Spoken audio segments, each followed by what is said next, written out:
1095, Clermont. Urbano II promulga la primera cruzada. Al grito de «Dios lo quiere», miles de cruzados, llamados así por la cruz que adorna sus ropajes y pendones, abandonan Europa y ponen rumbo hacia la Tierra Santa. Su misión, la conquista de Jerusalén y de todos aquellos lugares donde Jesucristo vivió y dio a conocer la voluntad del que lo envió. Alá, que quiere decir Dios. Abba, que quiere decir Padre. Y donde fue crucificado por aquellos a quienes vino a salvar. Solo sus discípulos y su madre, María, sabían quién era Jesús, el hombre que fue y su ejemplo intachable que perdura hoy entre los templarios. En los audios que compartimos a continuación, se habla de la Orden de los Pobres Caballeros de Cristo del Templo de Salomón, creada por 9 hermanos en el año 1118 en Jerusalén. Sin embargo, nuestra orden fue llamada Pauperes Conmilitones Christi, y no habitaban sus miembros en el templo del rey Salomón, sino en la explanada de las mezquitas o el monte del templo. Es decir, el templo de los musulmanes, la mezquita de Al-Aqsa o cúpula de la roca. Se dice que los 9 caballeros vivían dentro del templo y algunos defienden que les fue otorgado un espacio donde otrora existió el templo, justo donde Salomón tenía sus caballerizas.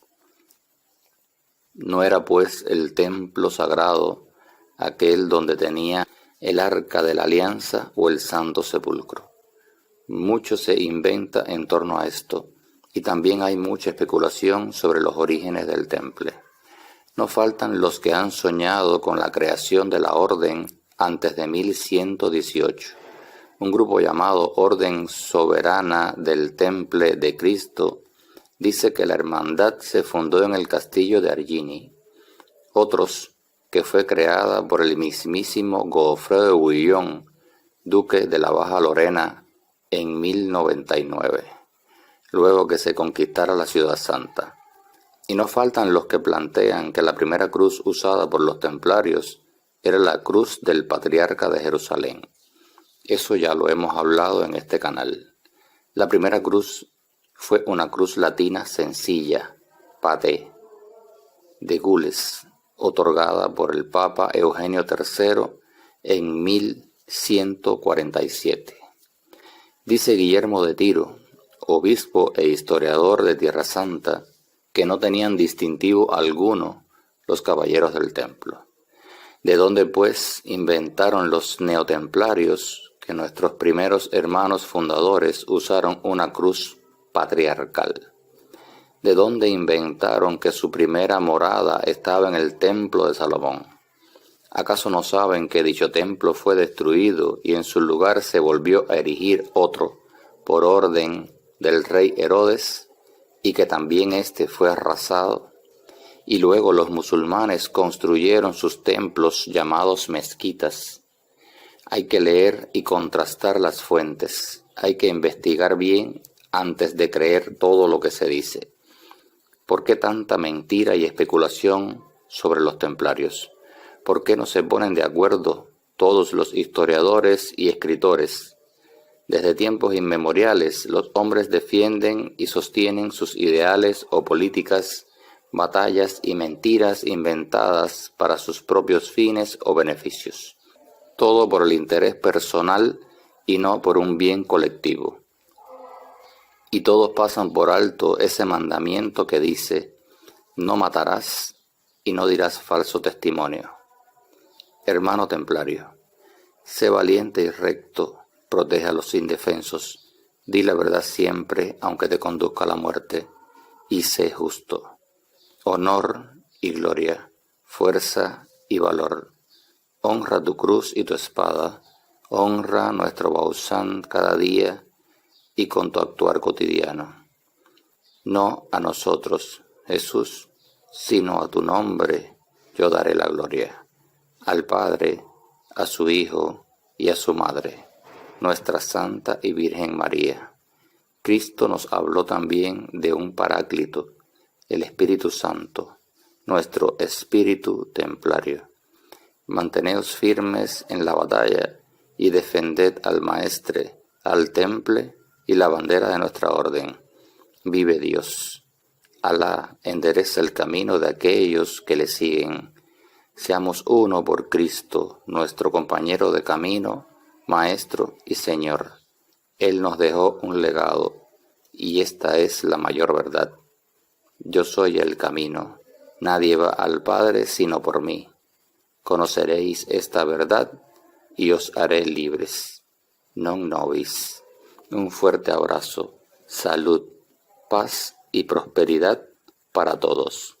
Infinitas bendiciones. Alejo I, emperador de Bizancio, altivo, glotón y mujeriego. Has pactado alianzas y has guerreado con todos y cada uno de tus vecinos. Todos desean ocupar tus dominios, tu hermosa capital, tu ostentoso trono y tu corona. Constantinopla, la última de las herederas de Roma, es hoy una ratonera. Hoy, en el año 1095 de la era de nuestro Señor, todo está a punto de cambiar. Desde el este, la dinastía selyúcida y sus poderosos ejércitos avanzan hacia tus dominios.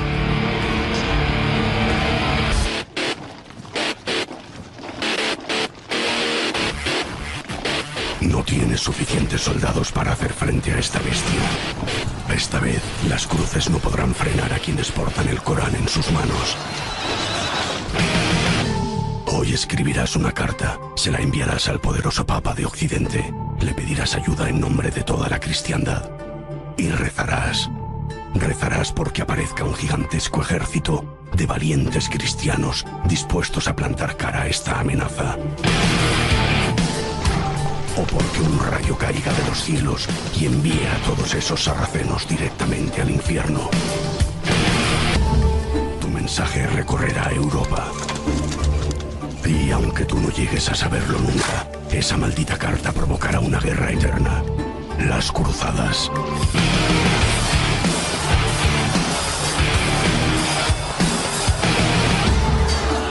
Sí, seguramente es Alejo I, con esa carta, el que desencadena la idea de que la cristiandad tiene que hacer algo para evitar que los musulmanes sigan avanzando hacia Occidente. Probablemente, desde el punto de vista de la gran política internacional, esa carta desencadena todas estas cuestiones. Los libros de historia hablarán de ti, Alejo. Dirán que fuiste un astuto político que supo mantener a salvo el imperio de Bizancio. Para mí seguirás siendo un glotón.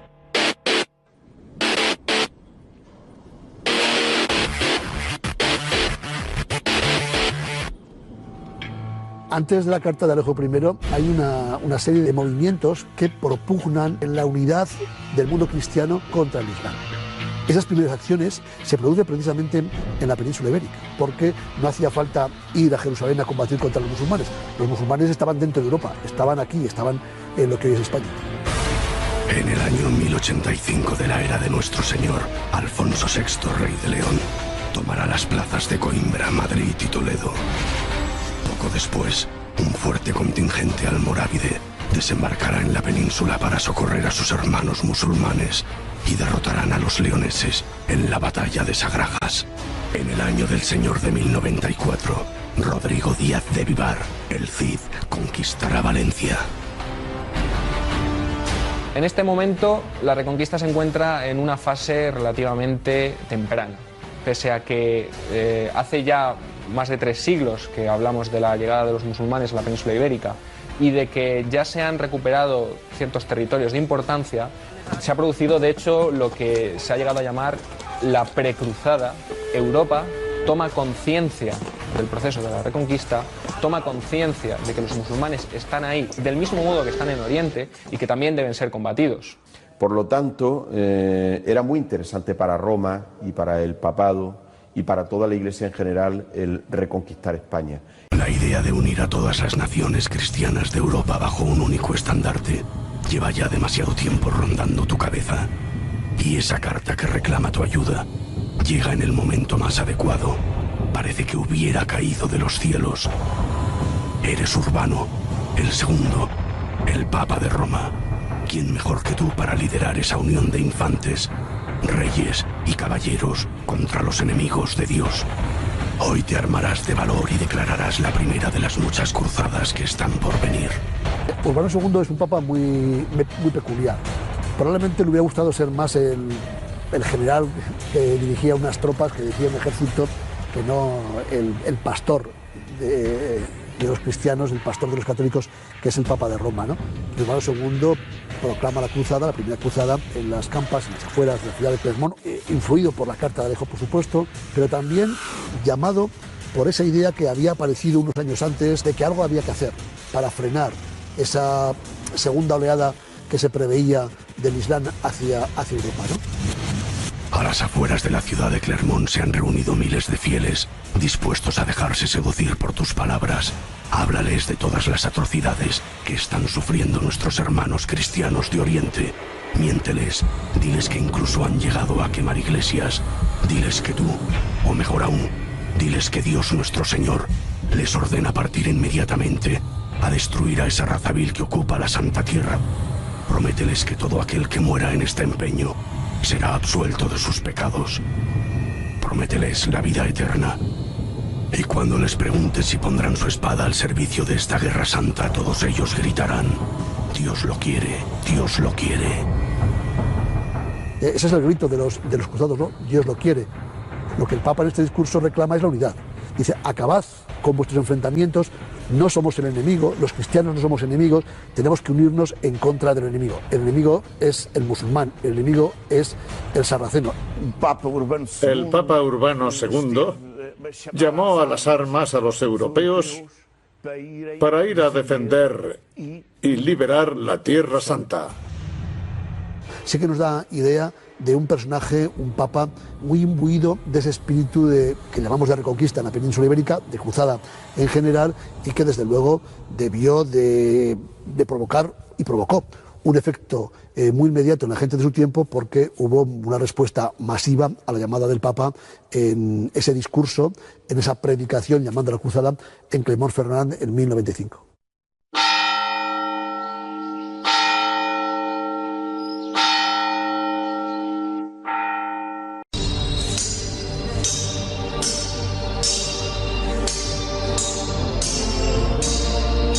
Jerusalén ha sido liberada. La cristiandad es ya dueña de la misma tierra que Jesucristo convirtió en santa. Pero he de advertirte, pequeño Ardal, los enemigos son numerosos. Afilan ya sus colmillos, con ojos embarrados en sangre, y pronto alzarán sus garras hacia el reino de Jerusalén. No necesitamos más monjes, ya tenemos demasiados. Necesitaremos caballeros puros, que no duden en el momento de entregarse a la orden del templo y que no teman derramar su sangre por Cristo. Para nosotros, hombres del siglo XXI, es muy difícil entender el sentido de una orden militar de la Edad Media. Es muy difícil. Las órdenes militares surgen por derivación de las grandes órdenes religiosas y surgen en torno a una idea que es ora et labora, es decir, trabajo y oración. Es un paso muy difícil de dar. Un templario consagraba su vida a un propósito que trascendía lo dispuesto en la tierra. Fíjate con lo duro que suena y a la vez lo bonito que es. Renunciabas a tu vida, a tu propio destino, a tener descendencia, a tener posesiones, y te entregabas por tu propia convicción a un propósito mayor que el que te podía ofrecer la humanidad, que era servir a Dios.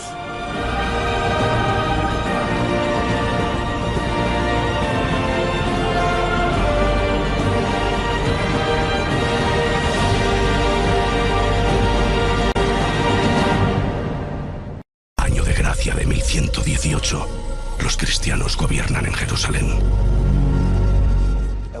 La Orden del Templo nació en una época de fe exacerbada por toda Europa. La realidad de la Jerusalén de esta época es un territorio muy muy confuso en el sentido de que las fronteras están prácticamente en disputa con los musulmanes y que disponen los cristianos de muy pocos caballeros y de muy pocos soldados para defenderlos. Después de la primera cruzada, la mayor parte de los caballeros y los soldados han regresado a sus casas, han vuelto a Occidente y en consecuencia las tropas que han quedado son relativamente reducidas. Sí que es cierto que muchos cruzados, una vez que han cumplido el objetivo de conquistar Jerusalén, muchos de ellos deciden retornar a casa. El reino de Jerusalén es muy pequeño y desde el principio, frente a todo lo que se le viene encima, toma una actitud estratégica defensiva. Tierra Santa es una zona de amplio tráfico comercial. Claro, al ser una zona de amplio tráfico comercial, hay una serie de bandas que se dedican a asaltar tanto a las caravanas como a los peregrinos. La peregrinación a Tierra Santa era una experiencia muy peligrosa. Normalmente el peregrino no llegaba a salvo. Esto genera una automática necesidad de soldados, una automática necesidad de policías que protejan a los peregrinos, que protejan a los ciudadanos y que en consecuencia se hagan cargo del reino que se acaba de conquistar. Y hubo una serie de caballeros mandados por Hugo de Payns que se ofrecieron a proteger la llegada de los peregrinos a Tierra Santa y fueron los primeros caballeros templarios. Balduino II, rey de Jerusalén, hoy recibirás a 9 caballeros, los más puros y leales de todos los que combatieron en Tierra Santa.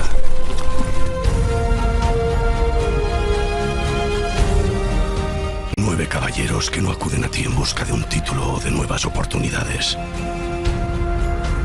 9 de los pocos que han elegido quedarse para defender tu nuevo reino.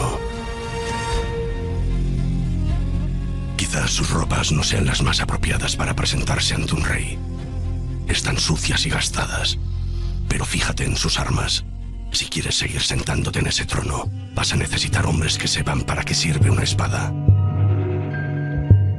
Se hacen llamar los pobres caballeros de Cristo y los lidera un noble segundón llamado Hugo de Payens. Él te narrará muchas de esas batallas de las que tú tanto te enorgulleces. Ellos sí pudieron verle la cara al enemigo. En 1118, 9 caballeros le proponen al rey Balduino II, ya de la Jerusalén cristiana, fundar una nueva orden de caballería como apoyo a los peregrinos que llegaban a Tierra Santa. Esa entrevista con Balduino, esa iniciativa que tiene el rey de Jerusalén de utilizar, de instrumentalizar a ese grupo de caballeros, realmente es decisivo a la hora de explicarse el nacimiento de la Orden del Temple. Todo eso empieza con 9 monjes, que el número, como sabes, es un número especial, el número 9. El 9, siempre se habla de los números, también la numerología, ¿no? ¿Por qué el 9? Dicen que cada una de las afiladas puntas de la cruz templaria representa a cada uno de los 8 caballeros. Y el eje central de esa cruz, ese serás tú, Hugo de Payens. Estas crónicas que hablan de un número concreto, el de 9, bueno, está muy relacionado con la numerología, la cábala, el esoterismo, el aspecto mágico de las matemáticas que tenía en la Edad Media. Los 9 caballeros del Temple realmente eran algunos más. 9, 10 o 12 eran muchos. Para un rey en una situación muy delicada desde el punto de vista estratégico, desde el punto de vista militar, un puñado de hombres bien adiestrados podían ser sencillamente decisivos. ¿A cuántos duques, condes y reyes has obedecido, Hugo? ¿Cuánta mediocridad has tenido que conocer para no querer servir a ninguno más? Hugo de Payens evidentemente es un innovador. Esa idea de mezclar, de fundir el monje con el soldado.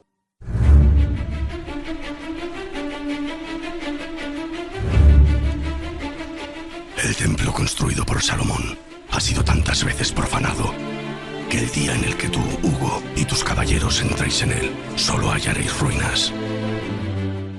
Porque el templo ya no existía. El templo de Jerusalén fue arrasado. Ya no era el mismo templo de Salomón. Era el 4.º templo que los hebreos construían en Jerusalén. El templo de Herodes el Grande. Este será vuestro templo. Aquí permaneceréis 9 años, los primeros 9 años de los primeros 9 templarios. Y es en esos 9 años cuando se dispara la imaginación, entonces se cree que encontraron el arca, se cree que encontraron la lanza de Longinos. Hay muchas teorías sobre qué hicieron los 9 caballeros templarios durante 9 años en el templo. Lo cierto es que es un enigma. ¿Qué hicieron allí los templarios durante tanto tiempo? Probablemente esos 9 fundadores que estuvieron 9 años sin proteger a nadie, porque no protegieron a nadie, aunque era su misión, hicieron algo más que rezar aquellos 9 años que estuvieron en Jerusalén. Como no sabemos lo que hicieron o dejaron de hacer, tampoco sabemos si encontraron o no encontraron nada. Es decir, todo lo que se diga, evidentemente, es pura especulación. Sobre los primeros años del Temple hay pocos datos, evidentemente, y los que hay incluso pueden ser controvertidos, confusos e incluso discutibles, ¿no? ¿Qué hacen los templarios, los primeros templarios durante estos 10 años? No tienen una regla. No tienen tan siquiera un hábito. Si hacemos caso a algunas crónicas, no tienen ni ropa con la cual vestirse. Al parecer, junto con el lugar, junto con el edificio, el rey Balduino II les entrega también ropa, caballos, en fin, lo mínimo que es indispensable para lo que se supone que iba a ser, que sería después una orden de caballería. ¿A qué se dedicaron durante estos primeros años? En teoría, defender a los peregrinos.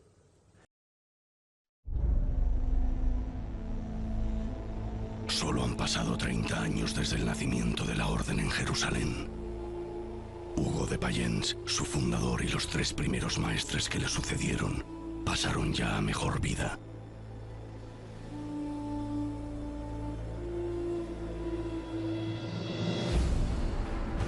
Pero nada parece poder detener el avance del Temple. Sus arcas desbordan riquezas. Sus cofres se llenan de reliquias y secretos, y sus fortalezas se multiplican por toda la cristiandad. Ya no hay frontera donde no onde el estandarte blanco y negro del Temple.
Ya no está entre vosotros, y Tierra Santa es un maldito desastre gobernado por ineptos y ladrones, más preocupados por conservar sus ganancias que por el bien de los peregrinos. Pero tú no serás como ellos. Aquí, los novicios seguirán respetando a sus mayores.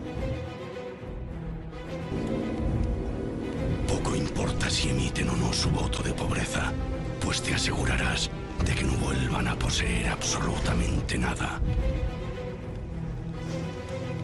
No será necesario que juren obediencia, pues no tendrán más remedio que obedecer. Esto es el Temple. Aquí no entra cualquiera. ¿Acaso no fueron esas mismas palabras las que a ti te inculcaron? Protégenos en la lucha, pues eres tú, Miguel, nuestro arcángel. Pues también nosotros empuñamos la espada y junto a ti pelearemos el día del juicio final. Permítenos imitarte Permítenos sangrar hasta expulsar a los ángeles caídos y al mal de este mundo.